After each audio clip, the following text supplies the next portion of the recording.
I met friends at high school. They used to party and drink a lot. One time, there was a club called Tropicana. And then it happened one day, I met this Tanzanian guy. Sometimes sizohamba siye Tropicana vele abe khona, buy drinks for my friends, nje kube yi-party, kube mnandi kube njeya. Ngibe full relationship no. So one time it happens, I approach ati can you be able to sell stuff? Right, I started introducing iroke kaslami, started selling. Ngathi mase ngikwazi ukuziphekela. It happened ukuthi one day I had to nje let me try ngizwe ukuthi sinjani lento lena. After that, one of my friends ezeki athi yazi this guy omdateayo lebi useke wabulala umfazi wakhe. I ended up living in the streets. Ended up selling myself. Iqhubeke leyo nto leyo ngihlala estradeni, got hooked ku rock, ngiyabhema, ngiyathengisa, ngiphila nje leyo mpilo leyo.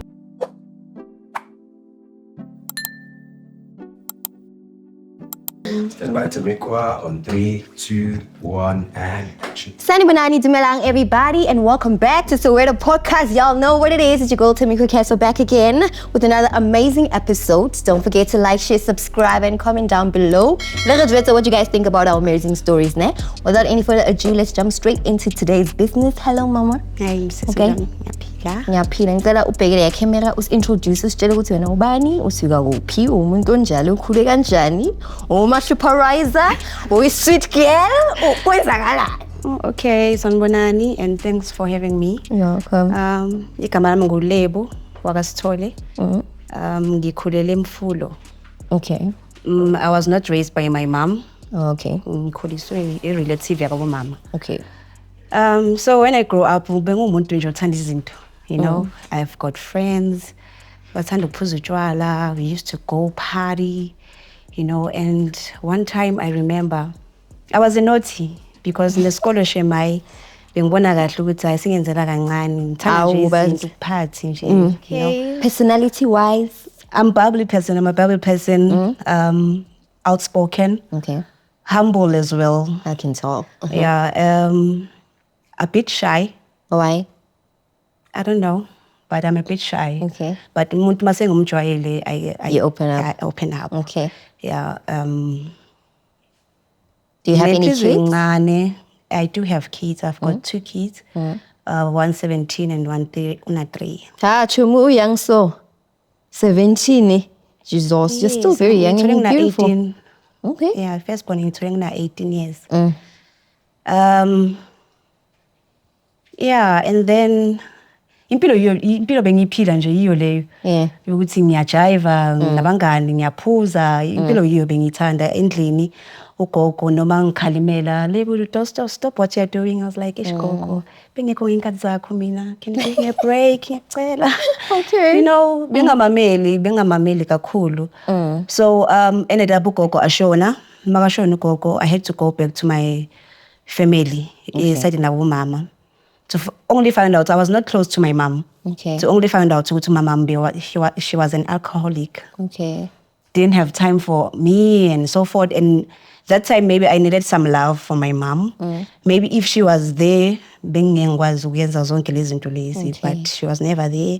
And I thought, shoot mina le ndlela engiyihambayo indlela right. Okay. Izongisebenzela. You know, by that time I believed that. Yeah.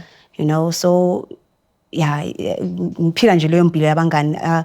I think when mangikhula bengumuntu people's pleasing too much. Okay. Yeah, bengiplease umngani makathi asenze 1 ngithi asenze kayi 10. Okay. You know, so yeah, ngumuntu njalo bengumuntu njalo ngisakhula, but now I've got boundaries. That's good. Yeah.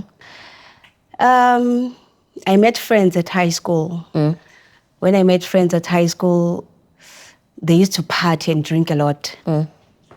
One time, there was a club called Tropicana. Yeah, Etropin. okay. But manje ayisekho by shut down. We used to go there every weekend. Siphuza utshwala, bafana. Like every weekend. We do it every weekend. Yeah, high school time, this time. Yeah. Okay. High school, siyaphuza every weekend. Sometimes silala khona lapha eTropicana, Friday, Saturday, Sunday, khane sigibele itaxi sibuye emakhaya. You know, And then it happened one day, I met this Tanzanian guy, Okay, and this is still high school. high school. When I met this guy, angishele ngumqome, started dating, bekangiphethe kahle, angibhejela and everything. And sometimes sizohamba siye Tropicana vele abe khona, buy drinks for my friends, nje kube yipati, kube mnandi kube njeya. Mangenza grade 11, I dropped out Okay. at school. When I dropped out, ngibe kule full relationship no Yeah, the Tanzanian guy. the Tanzanian guy. So one time it happens, ang approach ati, Lebu, can you do me a favor? Ngithi, what kind of a favor? Ati, can you be able to sell stuff? What kind of stuff, Joe? Ati, I've got this, and I think mawungayeka silapho uyoyithengisa. Nawe izokusiza imali yakhona, you know. I was like, okay, what kind of a rock? Angiyazi rock, mina ngazi utshwala, ngijwayela utshwala. Okay, let me try ukuthi ngihambe ngiyothengisa. Okay, sihambe siye kwakhe, angicountela ama-piece, piece. Maybe it was about 50 pieces. At for now, startup sakho kuzoba 50 pieces. And then each one will sell it $50. Okay, cool, no problem. Oh, because bengumuntu we-start vele ngazi abantu vele nama-users ekasi bengiwazi. Okay. Right, I started introducing i-rock ekasi lami, started selling. And then benginomngani. And ngicela umngani, can you be able ukuthi ungi-assist ekasi lakho? Because mina ngihlala eZondi, yena bekahlala eDobsonville. Then wena uzothatha uthengise eDobsonville, mina uzothengisa ngapha eZondi. Okay. Umngani naye avuma athi ayishop up asiyenze le nto. Started selling. And then every time it will come to my hood, collect imali, ashiye stuff, anginikeza yona, would go to my friend's home. Same thing le yenzeka kimi, you know. It progressed, iqhubekile le nto for years. And then one time athi, I think it's time now ukuthi mina nawe ngikufundisa ukupheka. Ukuphekani manje? Athi ngikufundisa ukupheka i-rock. Oh. Okay. No problem, because bengumuntu vele ongaphikisi nix, ngivuma yonke into. All right. Sihambe vele selapha kuye, and then bokune indawo lapha abaphikela khona. And then he started teaching me, uhlanganisa lokhu. Boom, yaphuma, you cut. You cut. Until I learned how to cook rock. Ngathi mase ngikwazi ukuziphekela, it happened ukuthi one day I had to ukuthi nje, let me try ngizwe ukuthi sinjani lento lena. Immoral brought the thing yakhona ukuthi ibhenywa kanjani. This is the thing, this is how you do it. Taste into oyithengisayo ukuthi i-strong kangakanani, i-weak kangakanani. You know, I started doing that. Ngilokhu ngitaste, ngiyapheka, ngiyataste. Ngiyapheka. It happened until I got hooked go rock. When I got hooked, saying addicted, I can't live without it now. I started smoking iroko. When I started smoking iroko, my just said, "Wuti, ngoba manje so addicted, I'm stopping you ukuthi ungasapheki." Okay. And angeke usathengisa because manje angisakwazi ukuthengisa kahle. Ngiyabhema kunokuthi ngenze umsebenzi, ngiyabhema mina. Okay, angikhathe off, makangikhatha off, I ended up living in the streets. Ahlala estradeni. I ended up selling myself to boys. Okay, how did that come about? Bese ngihlala nami edrobheni. Okay. So makangitshela ukuthi azini stop it. Uyangidampa kahle uyangikhiphela ifini yakhe. I was ashamed to buyela ekhaya. Ekhaya bazothini ngihambe ngi-right, and then khona manje sengibuya I'm hooked to let me just stay here and ngizobona ukuthi impilo ngiqhubeka kanjani. I met other friends futhi aba-prostitutayo eDrobheni. Bangifundisa ukuthi this is how we do things just to survive. So mina ukusurvive kwami ungasuka survive ukuthi ngifuna ukuthenga cosmetics, ngifuna ukuthenga impahla. Uyangithenga, uyangibhadala, I buy my thing. I smoke. Iqhubeke leyo nto leyo ngihlala estradeni, got hooked ku rock, ngiyabhema, ngiyathengisa, ngiphila nje leyo mpilo leyo. And then it happened again. I was introduced to like asibayibiza iNyawupe. Okay. Introduced to Nyawupe, try it. No one forced me. I was the one ngoba ngithanda izinto. Let me try this one. Because nginokubona abanye they are sleepy, they what. What's this? But try it. It's okay. Try it. I got hooked. I stopped ukubhema irock. Ngafocus up. I stopped ukubhema irock, ngabhema iNyawupe. And then ngathi mase ngi-addicted kuNyawupe, I stopped ukuthengisa. Ngaphuma eflatini bengihlala kulo nabo girls, ngihamba ngayohlala estradeni, living under bridges, living life yasestradeni. Mangihasila ngokuthi ngiyadobha, ngiyaphanda, ngenza zonke nje lezi zinto lezo ezi out. You know, yeah, iqhubekile isikhathi eside leyo nto leyo. Isikhathi esingakanani so? 5 years. 5 years. And then one day it happened ukuthi while I was living under bridges, ngagula, ngaphathwa i-TB. I had to go back home. Ngibuyele ekhaya, sengiboqoke, ngimnyama, ngondile, amabele awabonakali. But I'm grateful ukuthi ekhaya zange bangixoshe. The moment bangibona, they were like, wow, but akekho umuntu we-dustbin. Why don't you try to fix your life? Firstly, go to hospital, thola usizo. Bangikhaphe, ngihambe esibhedlela, bang-admitted esibhedlela. Ngihlale esibhedlela maybe for 2 months admitted under treatment ye-TB. Ngibuye, mangibuya still ifamily yami supportive.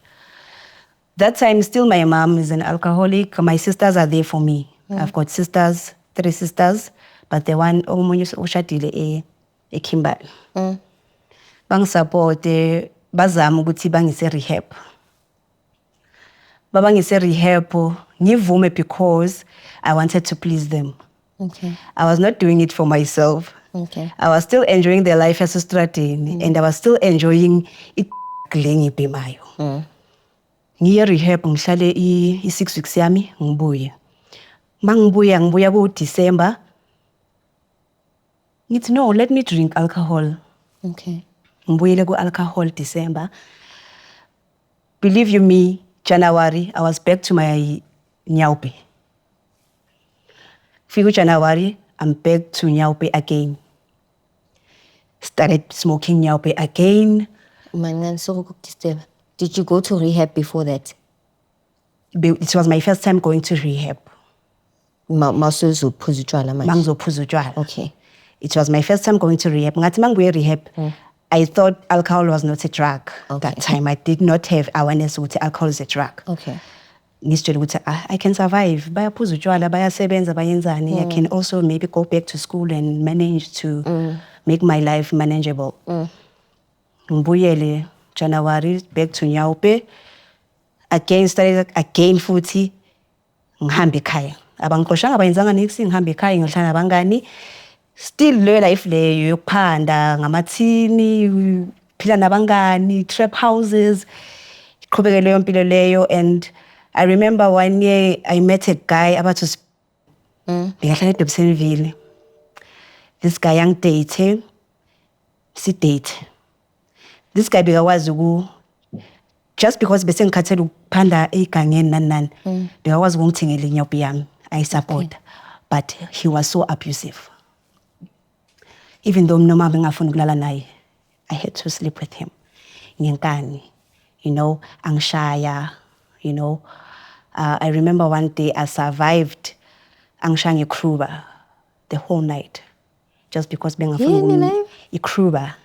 Yini leyo shame? I think lento yokugqeza.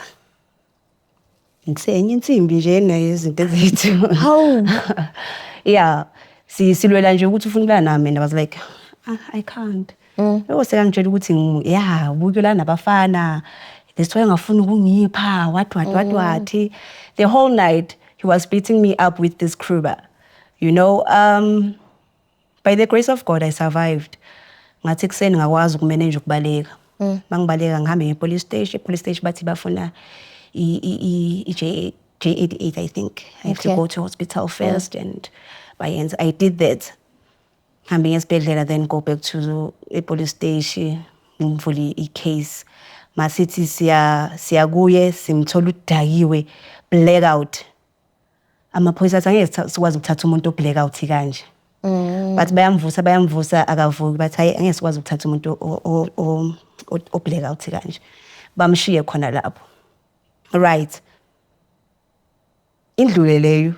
But the guy started stalking me now. I saw ukuthi ubeka danger uzogcina ngibulala. Sengiyamdoja ngenza everything, but he was stalking me now. Angifuna kuma trap houses. I remember angithola athi yabona isicathulo sami sitshekile. Ngilo ngifunana nawe. Today uzonya. Angikhama from eKaselami eZondi. Inyawo zami zihambe emoyeni.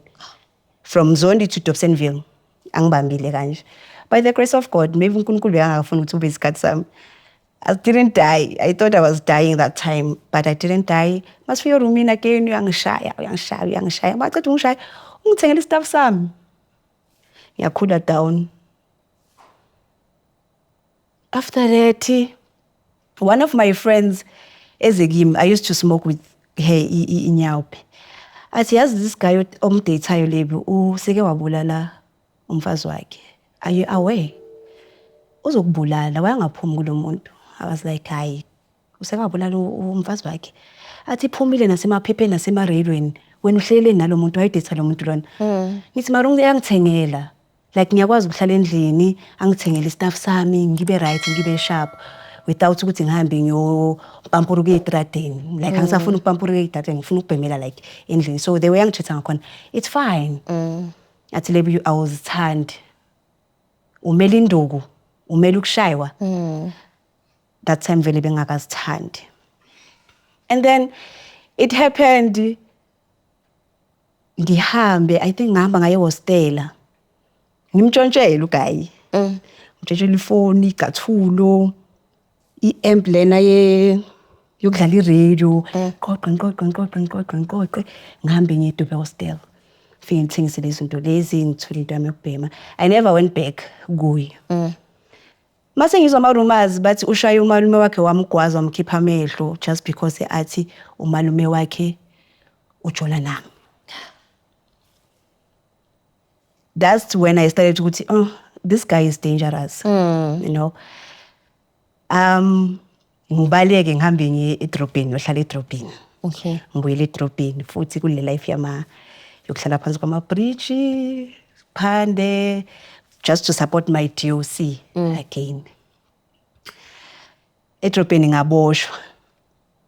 Mangiboshwa, ngiboshelwa nje ukuthi basithola trap houses sihleli siyabhema and so forth. Okay. Ngihlala i-weekend khona police station, and then Monday ngiphume. I didn't go to court. Okay. Ngiphume nge-white paper.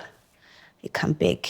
Ngidecide ukuthi i-white paper it's when mawungayanga e-court and then bakhipha ngaleyo white paper leyo. You didn't appear a court. Okay. Bakhipha ngalelo paper lelo. And then mangibuya ngidecide ukuthi ithi ngihambe ngekazi because mangizoboshwa, it was my first time ukuthi ngihlale emaselini. Kanti ukubuyela kwami ekazi hayi ngiyoboshwa kanje, so sithola kuma trap house, hayi ukuthi ngiboshela ukuganga or imi. Sithola kuma trap house what yileyo nto leyo ukuthi ngiyaboshwa ngihlala weekend bayangikhipha. And I was lucky enough because angaze ngigwetshwe and angaze like appear record. Yileyo nto leyo ukuthi ngiyaboshwa Friday, Saturday, Monday ngiyaphuma. Right. After that, I met another guy. This guy naye shem bekangiphethe kahle. I think ngenhlanhla yokuthi shem abantu engibatholayo bakwazi ukuthi bangiphandele nani. That time bakwazi ukuthi bangiphandele nani. Ukuthi sithandane, siyahasila sonke, siyabhema sonke. Shema ngilande nakithi angimemeze, "Wasa sizobhema wena. Ulele ngalesikhathi nani." Sibiza ukuqhaqha. "Usoqhaqha what, you know." Yeah, and then makamba amanzi ayangibonisa ama true colors wakhe naye uthi wakhona. Yena akaza ngishaye, but he was abusing me verbally. Okay. Umuntu akutshela amagama abuhlungu. Useless. That's why yini bangakuthandi. That's why yabona izinto ezinjalo. That's when I made a decision ukuthi, but this life I'm living. And senginomntwana. Unangakhi umntana? Umntwana that time biseka nabo ma 8, 9. Bekumntana kabani lo Tanzanian guy? No, ngamthola with a guy waselokishini. Lo bekathi stock. No, anginamntwana naye. Omunye nje engazwana naye bekayi taxi driver, and then I got pregnant and then sahlukana mina naye. And that's before the addiction. Just before the addiction. Okay. Yes. So mangicala zonke lezi zinto lezo umntwana ukhona ukhuliswa ugogo wakhe. Okay. From father's side. Oh, okay. So makakhulu umntwana uloku uyangibona. Makeza uzongivakashela, uzongivakashela maybe for weekend. Bamupha imali ye-carry, ngiyayithatha imali ye-carry umntwana mina ngihamba ngiyobhema, ngijosha impahla zomntwana. Like ngenza izinto ezi-out nje, understand. Bese ngithula nasemalayinini. I never thought I would do that, but bese ngizithula impahla emalayinini. I bengizongena erumini lomuntu ngekhiya. I used to have ikhiya eningi. And ngizogqekeza ngalezo ikhiya lezi mangithi masithi haqa ngiyangena ngiyamosha, you know. And but I'm grateful ukuthi nalapho angikaze ngishaye umphakathi, you know. There's one scene I remember in Niceville hostel. Khona ugayi uyafika kimi ekseni, nami ngibuka uyomosha lapha engimosha khona, ngiyathengisa ngiyahlala. Uyafika ugayi uphethe iplastic elinamateki nezinto. Uthi le ngicela ungibhemise. And then uzothi masiqeda ukubhema sizohamba siyothengisa lezi zinto engiziphethe. Ngithi hayi akuna stress. Ngimbhemise. Masiqeda ukubhema, mase siyahamba siyothengisa lezi zinto zakhe. Ugayi uyabona ukuthi sokushubile, ama complaint ayasilandela. Akangitsheli. Ngibona umuntu uyabaleka, like ubalekelani lo? Bye mangithi amadoda amaZulu sewala. Ababuzange la ngina, abangibuzanga ukuthi kenzakalani ini. Bangishaya. And that time remember ngi-addicted, angibonakala nokuthi ngintombazana. They thought ukuthi ngumfana. Bangishaya ngacishe ngafa. Ngalamulelwa amanye abogayi basebenza engine garage. Okay. Sebezwe iscream sami ukuthi hayibo lo muntu enimshaya kanje mosi intombazana nimshayelani kanje. Bathi uzozikhipha bangibalele TV extension ngubo. Ngithi angizazi lezi zinto bathi uzozikhipha. Mawungazikhipha ukhipha lo mfana bohamba naye. Sizomthola phi angazi. Bazule nami sizule iNiceville hostel the whole day. Shuthi lo mfana makasibona uyabaleka. Bangishaye the whole day, but umuntu bekaqhekezela abe nomusa athi hayi kuneni nimshaya lo muntu lona. And uloku ukhuluma into eyi-1. If bekazazi lezi zinto ngoba sezakazikhiphile sho ukuthi akazi nix. Ngicela simiyekeni. Angibuza uhlala phi, ngimtshele ngihlala phi. Athi uhlala kini sho. Ngithi angihlala kithi. Angithathe yena lo gqekezelo. Angisekhaya. Athi ende ngize ngithola ukuthi la kini bathi awuhlali la ngibuyela nawe eNiceville hostel. Hayi masifika endlini vele hayi uhlala la endlini mara hayi uphuma ekseni ahamba abuye ntambama ngizolala uphila nje loyo mpilo lo, but siyambona right lona ngishile 100 rand. Athi hayi ngiyaxolisa ukuthi bakushayela into engekho, but sizomthola lo mfana wenze so. That 100 rand uhambe uyobhema.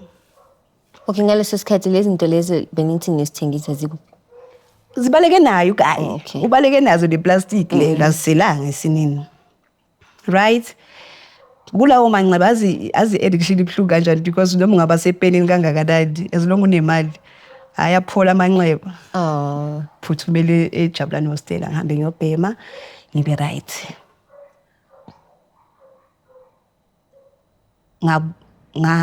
Ngangena esibhedlela ngaqalwa i-TB again, yavuka i-TB again. Ngathi mangena esibhedlela, ngahlala futhi esibhedlela.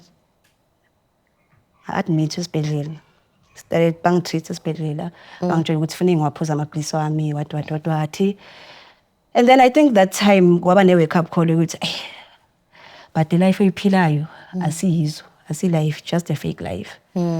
Unomntwana ufune kumkhulise, ngicabangele leyo mntwana leyo.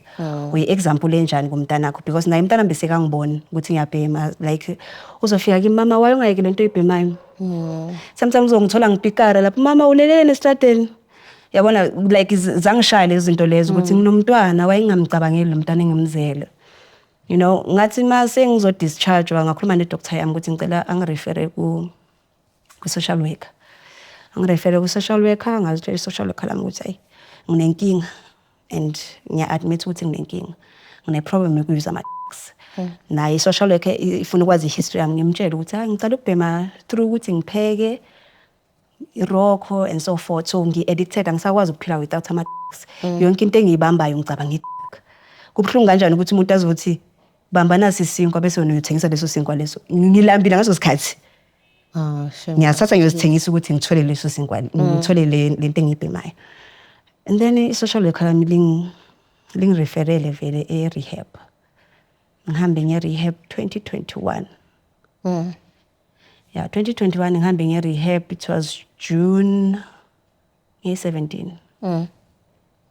Ngihambe nge-rehab. Ngihlala 6 weeks. I-social worker ling-advise ukuthi ngihlale halfway house. So I couldn't understand what is our halfway house. If you feel like awukabi right, usafuna ukuhlala some more time, you can extend isikhathi sakho sokuhlala e-rehab. And I realized ukuthi sengibheme isikhathi eside. So le 6 weeks lena it's not enough for me. Let me give myself a break and give myself a chance. Ngibona ukuthi if ngachinja without the use of ngingabhemi, ngingaphuzi, ngizoba ulebo njani? Because angimazi ulebo angabhema angaphuzi. So ngifuna ukubona lo lebo ungabhema ungaphuzi ukuthi uzoba njani. I did that. Yaphela 6 weeks azange ngiphume e-rehab, ngahamba ngayo halfway house. Halfway house I was introduced to 12-step program. 12-step program, I write my life story. We write nje ama-step from step 1 to step 12. That's when I realized mangenza i-step work sami ukuthi I've got this disease of addiction. Okay. Lengalapheki, but I can keep it arrested. Okay. You know, so yeah, for house azange ngihlale 1 year, apply 1 year. Azange ngihlala i-1 year. Maybe ngahlala 9 months. I got dismissed. Ngabuya, mangibuya, wakabona usitshele ukuthi uyenza into uzoyiqeda but ungayiqedi. I thought it was the end of the world for me. But uNkulunkulu makavala umnyango uvula omunye, you know. Ngathi mangiphuma ngayitshela ukuthi what's the use of me going back to that life I was living? Let me continue with this 12-step program. So I started to attend meetings, fellowshipping with other addicts, recovering addicts. Adjust from 2021, 2022 until today. I'm still clean.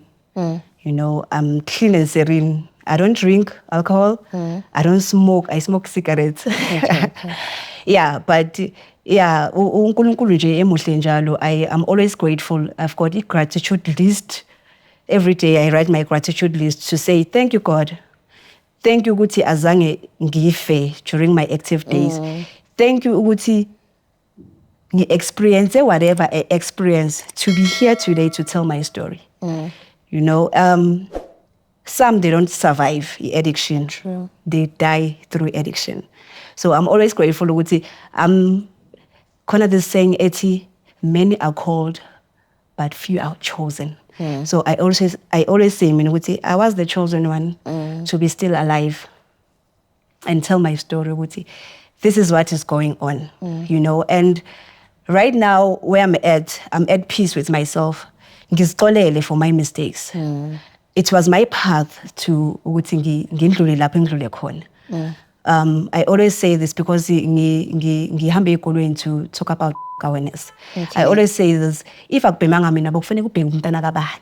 Exactly. Bokufanele kubheme mina ukuthi ngizokwazi ukutshela nina ukuthi ningayi kuma alcohol is a also, you know, for me, because if I start drinking, I won't stop. And if I start drinking, I release my addiction, and the addiction amile yenyaupe, ile ye rock, you know.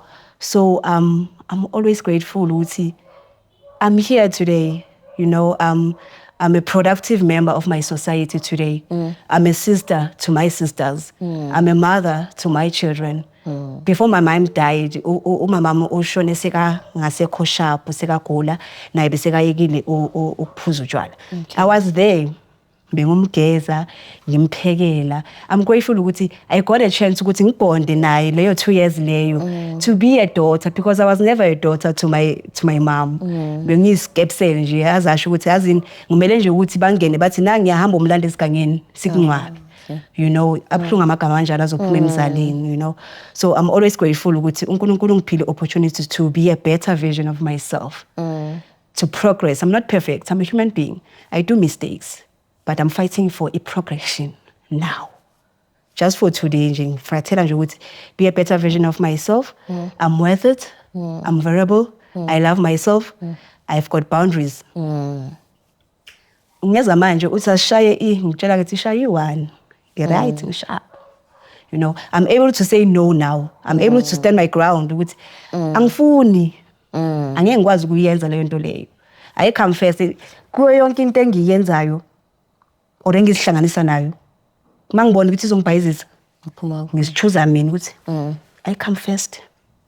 Angifuni into ezongibhayizisa. Manje. Yeah, but yeah. It's just this nje ukuthi it's said ukuthi many futhi manje isikhathi samanje sengibona youngsters angene emathini like I feel sad. I feel sad ukuthi abazi ukuthi basifaka phi. Abazi ukuthi basifaka kuphi. If they knew bebangeke baqalise ukuthi basifake lapho. So do you feel ukuthi i-absence yakama wakho it created that void yokuthi ugcine so ubhema amathathu? Yeah, ngathi mangibhali life story e-rehab I realized ukuthi bengine void.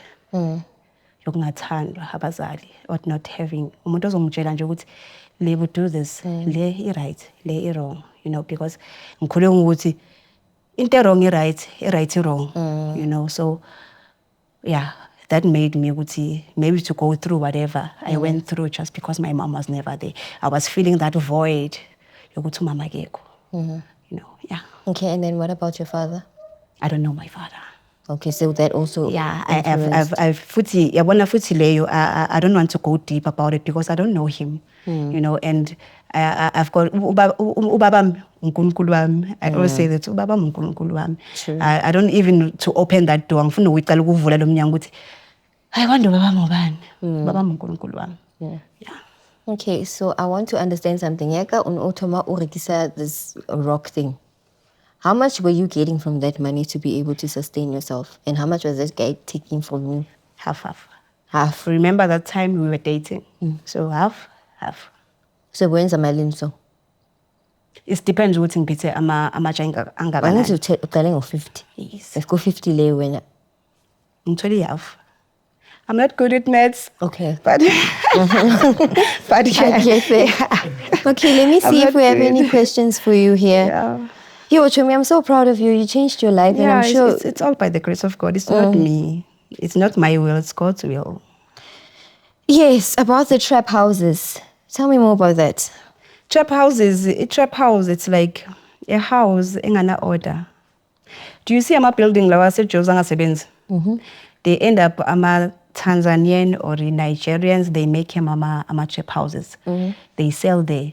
Then abantu abahlala estradini abangana makhaya, like people who are using, they stay there, smoke there. Kuna yonke into lapho kuthengiswa each and every of choice. So ikhona ndanda, you name it, rock, crystal, you name it, ikhona lapho. Okay, so how no utwebene?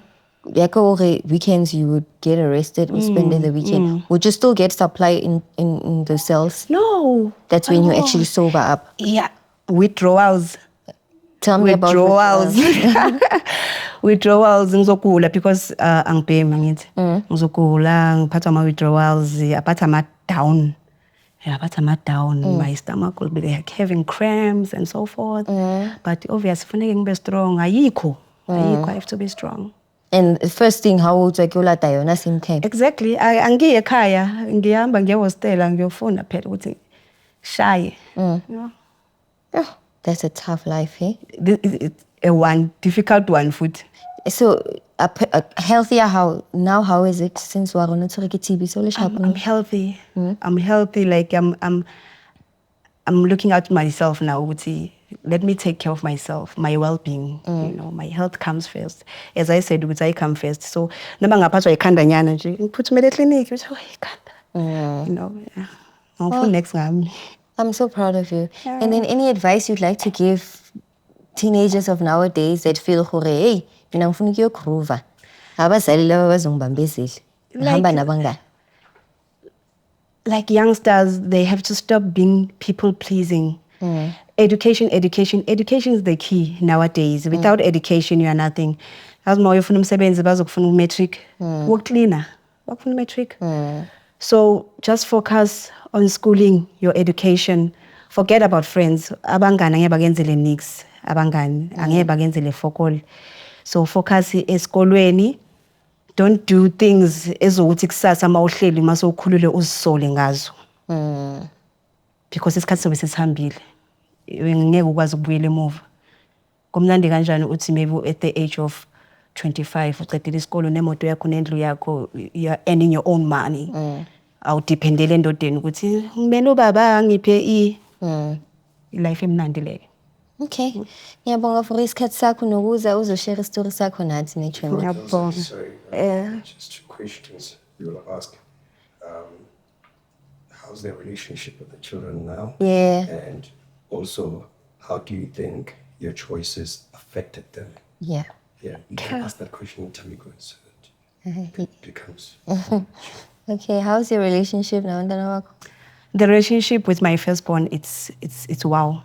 Because I've never been in his life. So now... Kiboy. Okay. I've never been in his life. So now I'm adjusting myself to be a responsible mom, to be a loving mom. Like I'm telling myself, angifuni ukuyenza lento mama mangenza yona. You know, so let me, isikhathi sisasekhona, usase young, 17 years, ungena ku teenager and ngihlala ngimtshela ngithi ungena ku teenager boy bazofika abangani bathi nayi insango, nayi walker pipe, nayi say no, focus on your education. Uzoba right, uzoba sharp. And then umnteni wakho? I've got lo isithungi ngimthole sengu-recovery. Okay. Yeah, so sasemncane shem bantu naye bantu. But yeah, the relationship, I love my kids so much. And I'm trying my level best to be there. Even their fathers, they don't do nothing, but I'm playing that role ukuthi ngubaba ngumama. You know, I put myself first and them. And I'm sure your family is proud of you now. They are, but as when you come a family engazwani, some will always bavulele umnyango lo ukuthi sifuna ukubona uzophelela lapha. Sifuna ukubona ukuthi uzophelela lapha, you know, but uNkulunkulu engimthandazayo asaba uNkulunkulu. They don't know my isasa lami, you know. So yeah, but my siblings, they are so proud. We've got a bond, a relationship. It's ngakaze sibe nayo, you know. And real. like I'm able to now I'm recognized because nama kunama family meetings.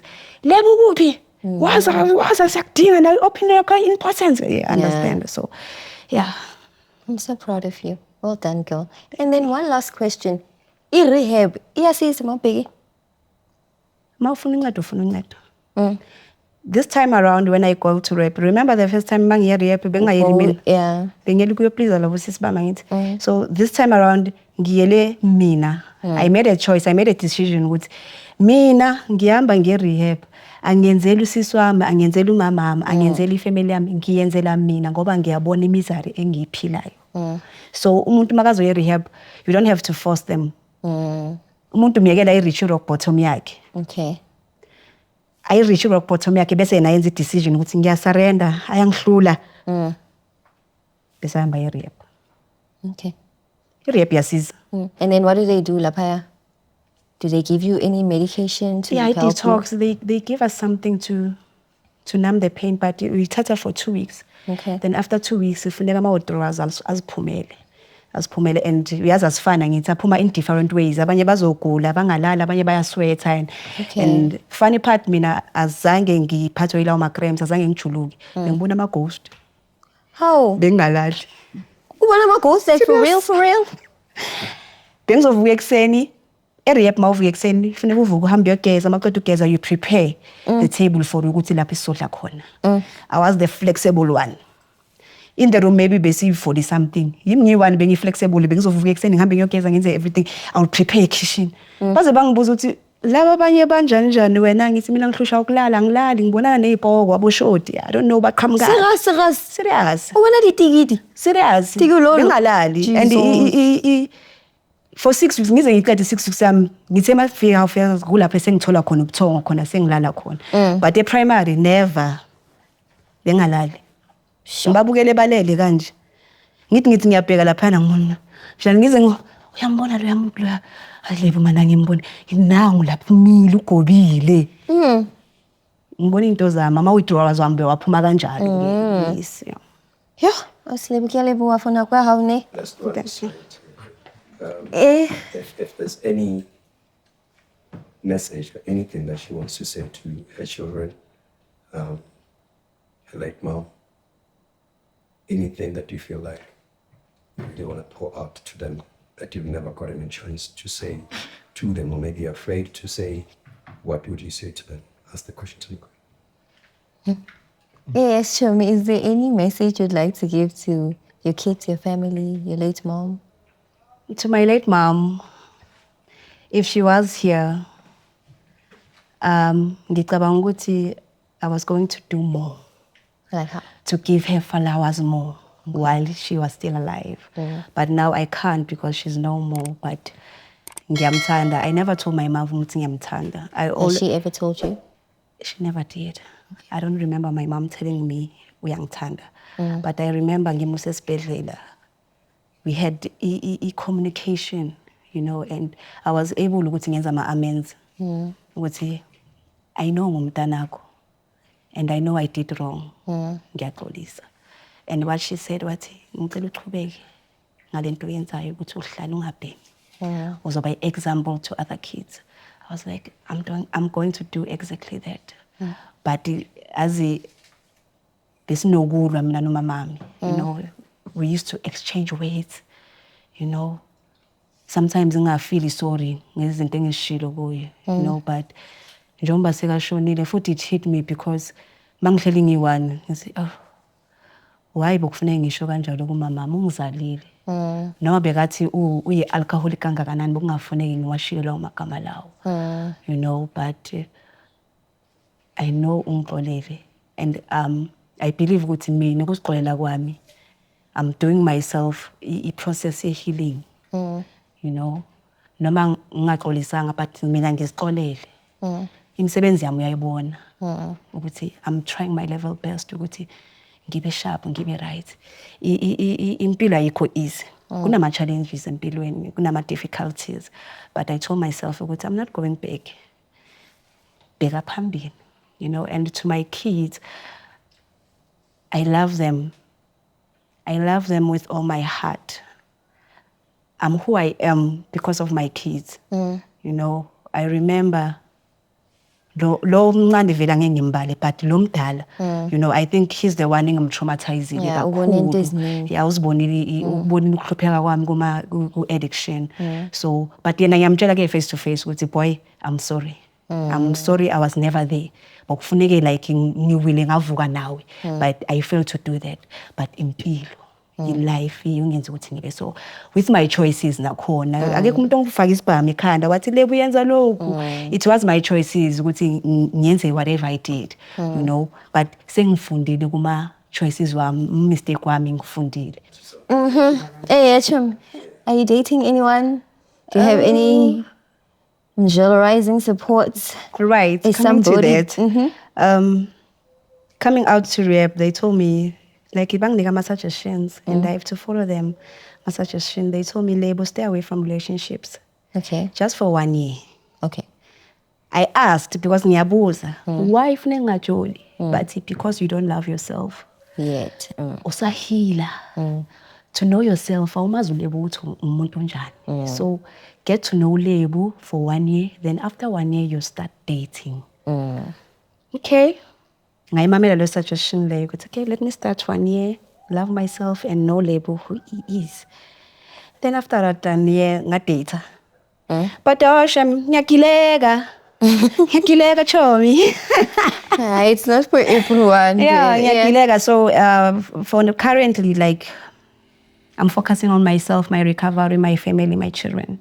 Yeah, Well done. yeah. Hey, guys, that's it for today's show. As y'all can see, Yapere Broski Apparel, one of our sponsor or clothing advertising. If you guys have any brands that you would like us to showcase for you, please do send them to us. Cute girl, like you can see. Don't forget to like, share, subscribe, and comment down below, and also become a member. I love you guys, and that's it for today. See you again next week. Bye-bye. Bye.